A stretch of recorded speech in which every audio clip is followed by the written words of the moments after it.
Hello and welcome. Today I feel like we have no choice but to discuss the slap heard around the world. Okay, nobody watches the Oscars anymore, but over the weekend, all of that changed when millions of people worldwide began circulating a clip of actor Will Smith jumping on stage to slap the comedian host, Chris Rock, across the face for making a joke about Smith's wife, Jada Pinkett Smith. The joke was something to the effect that her new low haircut looked like she was looking to be cast in a G.I. Jane sequel. A pretty lighthearted joke by any metric, but unbeknownst to Chris Rock and also to me, and I'm sure millions of other viewers around the world who are used to seeing Jada with a low haircut, Jada is apparently suffering from a condition known as alopecia, which contributes to balding. Now, here is what's odd about the clip. When Chris Rock first makes the joke, Will laughs, meaning that he takes the joke as it was intended, lightly. But then he looks over and he sees that his wife does not find the joke funny, and he immediately goes from an amused attendee to a thug-life husband defending the honor of his wife's hair. So he hops on stage and rather dramatically slaps Chris across the face. Then he returns to his seat and he screams, "Keep my wife's name out your effing mouth," much to the horror of attendees who were all at once realizing that no, this isn't a joke. He's not kidding around. The internet was understandably outraged by the act of violence, and making things more awkward, Will Smith subsequently won his first Oscar for his performance in the film King Richard. Now, in the aftermath, there have been calls to have the Oscar award rescinded, regarding which the Academy has not yet made an official decision. There have also, of course, been countless internet jokes and memes made at his and Chris Rock's expense. Jesse Waters of Fox News probably said it best when he offered that this is the first time that we have seen the media actually cover black-on-black crime. But through all of these jokes and the rampant commentary that's being offered, there is a conversation that is being neglected, a truer assessment of what we observed on that Oscars stage. For the first time, we saw the real Will Smith. Not a Fresh Prince, not a survivor of a zombie apocalypse in I Am Legend, not a crime-fighting cop in the movie Bad Boys or the Hancock superhero, but the real Will Smith, an incredibly broken man and the residual product of a directionless society that is filled with them.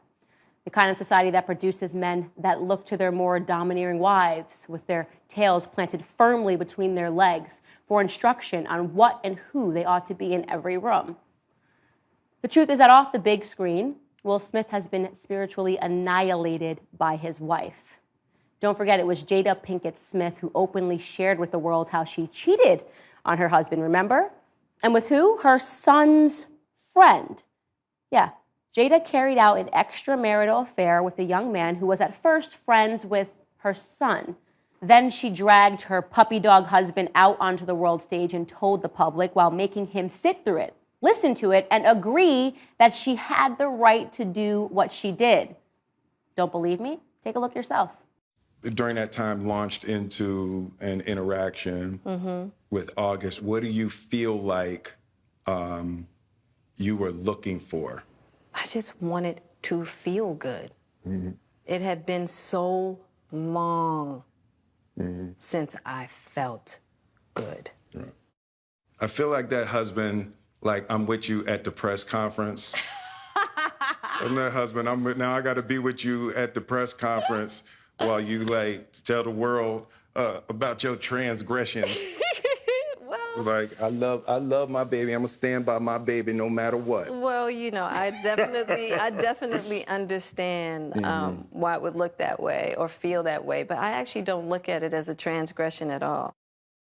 The takeaway from this interview was that they together represented some newer, more progressive form of what it means to be in a marriage, which is to say, not being in a real marriage at all.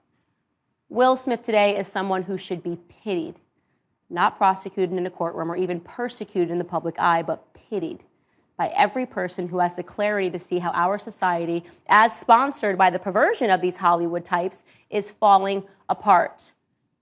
Will Smith is what Jordan Peterson cautions against. He's nothing more than a casualty in the great war against masculinity.